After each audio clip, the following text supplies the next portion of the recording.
আল্লাহর সাথে আমার সম্পর্ক কিভাবে করতে হবে এই ব্যাপারটি তো আমি বুঝবো না, এই ব্যাপারটি জানবে আলেমেরা। যারা বলেন ঠিক না বেঠিক? এর জন্য আল্লাহ তাআলা বলছেন ফাসআলু আলা যিকরি ইন কুনতুম লা তা'লামুন। আল্লাহ রাব্বুল আলামিন বলেছেন যে জিনিসটা তোমরা জানো না আলেমদের থেকে জেনে নাও। বলেন সুবহানাল্লাহ।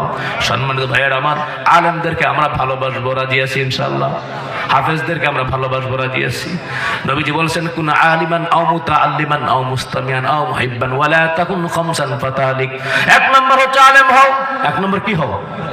এক নম্বর কি হও? দুই নম্বর আলেমের ছাত্র হও, তাও পারলা না। আও মুস্তামিয়ান, আলেমের কথাগুলি শুনো, তাও পারলা না। আও মুহিব্বান, আলেমকে ভালোবাসো।